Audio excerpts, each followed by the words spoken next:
एक उज्जवल बालक का जन्म एक अंधेरी तूफानी रात में वर्तमान क्रोएशिया के स्मिल्जान शहर में 10 जुलाई 1856 को हुआ।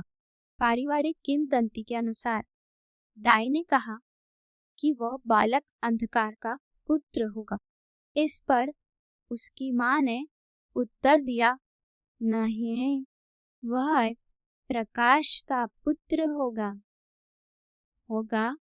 न्याना फोर्टे ने था नहीं। उस क्षण में निकोला टेस्ला की मां दुकामंडिक ने उसके भविष्य की भविष्यवाणी की थी, क्योंकि वह आगे चलकर पूरी दुनिया को रोशनी प्रदान करे। उसकी मां ने उसे जीवन के अलावा और भी बहुत कुछ दिया। उसने उसे फोटोग्राफिक स्मृति और नवाचार के प्रति प्रेम भी दिया। वह अक्सर अपने खाली समय में घरेलू उपकरणों का आविष्कार करती रहती थी। उसके पिता एक पादरी ने जोर दिया कि निकोला उनके पदचिन्हों पर चले, लेकिन बालक इंजीनियर बनना चाहता था और उसने ऐसा ही किया। छोटी उम्र से ही निकोला ने अद्भुत बुद्धिमत्ता का प्रदर्शन किया। वह संपूर्ण किताबें याद कर सकता था, लोगारिथमिक तालिकाएं अपने मस्तिष्क में संग्रहित कर सकता था और गणना मानसिक रूप से कर सकता था। उसने 8 भाषाएं भी सीखी थी।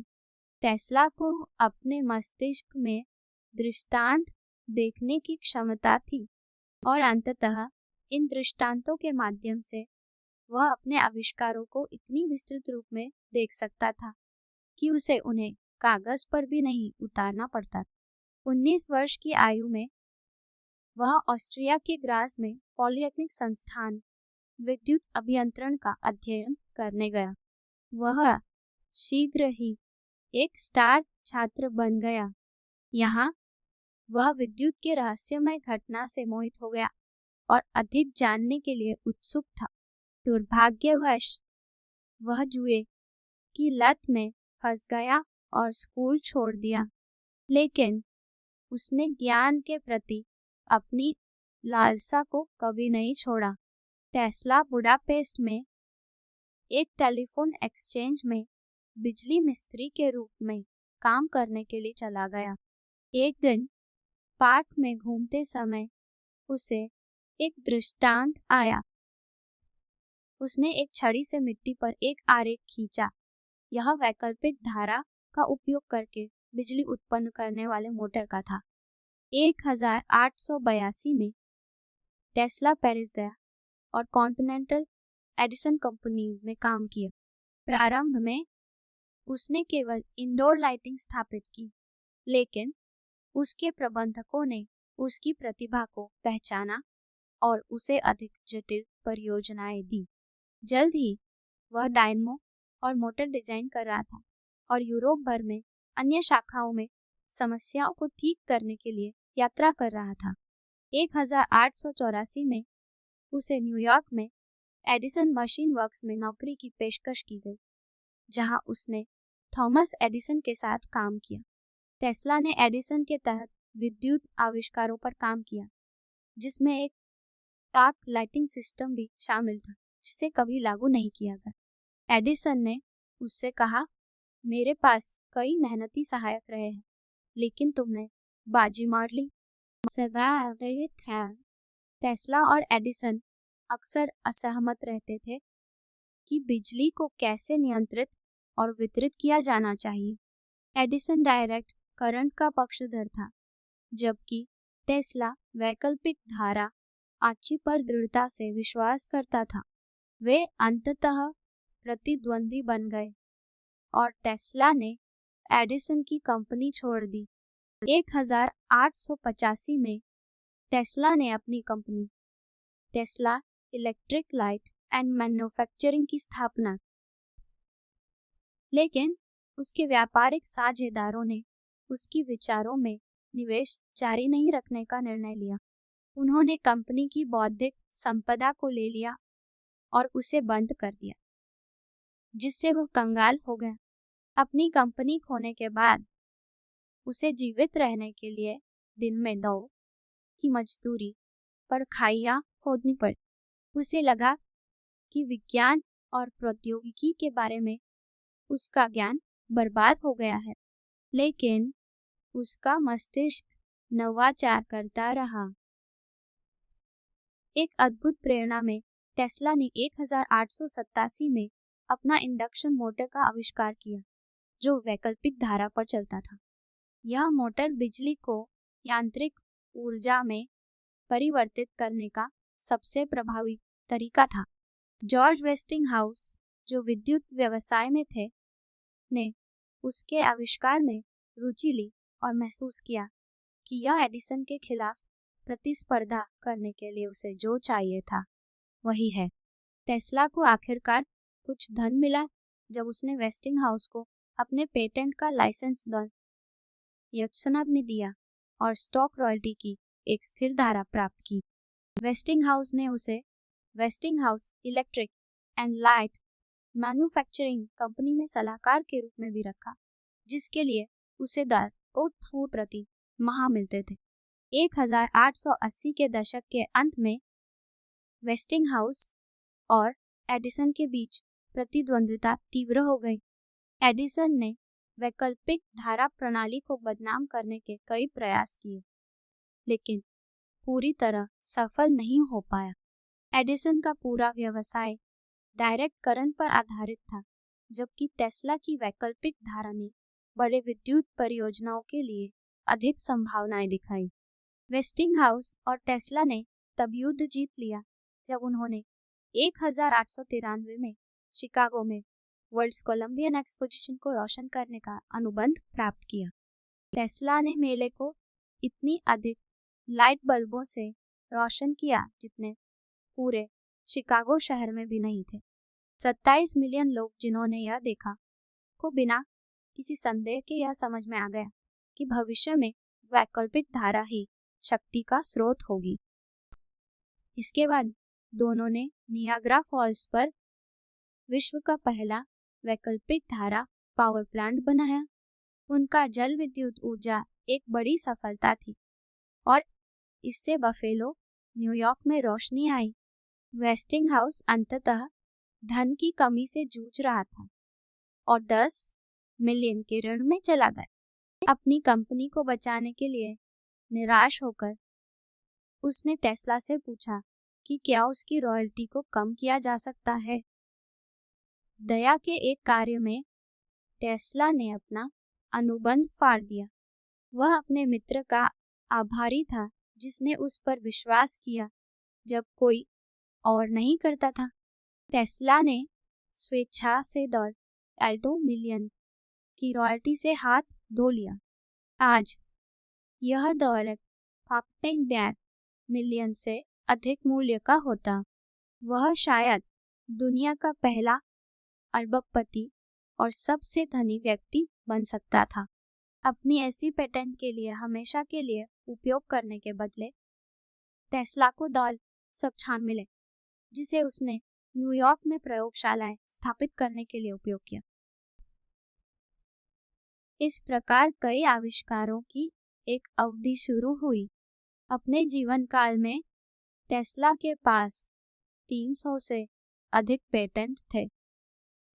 1891 में उसने अपना सबसे प्रसिद्ध आविष्कार टेस्ला कॉइल का आविष्कार किया। यह उपकरण बड़ी मात्रा में उच्च वोल्टेज बिजली उत्पन्न कर सकता था। अपनी तकनीक से उसने कई चीजें आविष्कृत की, जिनमें नियॉन लाइटिंग का प्रारंभिक संस्करण भी शामिल था। उसने टेस्ला टरबाइन का भी आविष्कार किया, जो वाहनों के लिए एक बिना ब्लेड का टरबाइन था। विकिरण के साथ प्रयोग करते हुए उसने एक्स-रे तकनीक की नींव रखी। 1989 में उसने पहले रिमोट कंट्रोल में से एक का निर्माण किया। उसने इसे न्यूयॉर्क के मैडिसन स्क्वायर गार्डन में एक लघु नौका को नियंत्रित करने के लिए इस्तेमाल किया। यह अपने समय से इतना आगे था कि लोग सोचते थे कि वह इसे जादू से चला रहा है।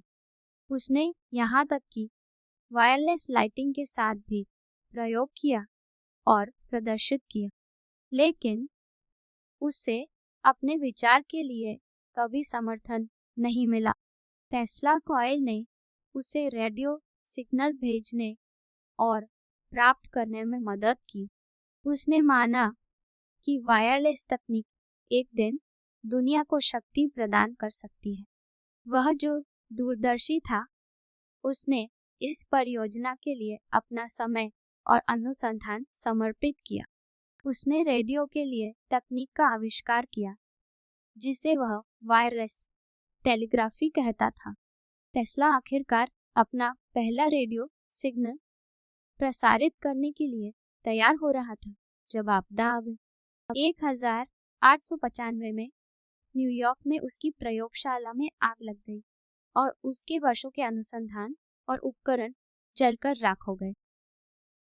घटना के 2 साल बाद टेस्ला ने अपने रेडियो के लिए एक पेटेंट के लिए आवेदन किया। उसी समय गुग्लिएल्मो मार्कोनी, एक इतालवी उद्यमी भी रेडियो पर काम कर रहा था।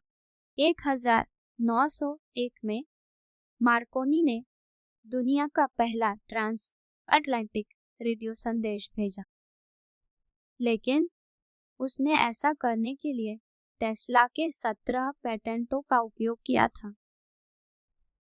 अमेरिकी पेटेंट कार्यालय ने मार्कोनी को रेडियो के आविष्कार के लिए पेटेंट दिया और उसने भौतिकी में नोबेल पुरस्कार भी जीता। टेस्ला क्रोधित हो गया और मार्कोनी पर अपने पेटेंट का उल्लंघन करने का दावा करते हुए मुकदमा दायर। मामला वर्षों तक चलता रहा और केवल टेस्ला की मृत्यु के बाद ही उसके पक्ष में सुलझा। रेडियो घटना के बाद टेस्ला के लिए चीजें बिगड़ गईं। टेस्ला दुनिया को वायरलेस संचार से परिचित कराने के प्रति जुनूनी था। उसने माना कि उसकी प्रणाली न केवल दुनिया भर में बिजली वितरित कर सकती है, बल्कि केवल एक छोटे से उपकरण के साथ दुनिया को संवाद करने में भी मदद कर सकती है। उसने न्यूयॉर्क में वार्डनक्लिफ टावर नामक एक बड़ा वायरलेस ट्रांसमिशन स्टेशन बनाया ताकि अपने सिद्धांत को साकार कर सके। दुर्भाग्य से उसे अपने विचार में निवेश करने के लिए कोई नहीं मिला। उसे 1905 में अपने सपनों के प्रोजेक्ट को छोड़ने के लिए मजबूर होना पड़ा। फिर भी टेस्ला अपने समय से बहुत आगे था। 1933 में वह पैसे से बाहर हो गया और अपने मित्र वेस्टिंगहाउस द्वारा भुगतान किए गए न्यूयॉर्कर होटल में रहने के लिए गया। 1 दशक बाद उसने उसी होटल में कंगाल अवस्था में निधन हो गया।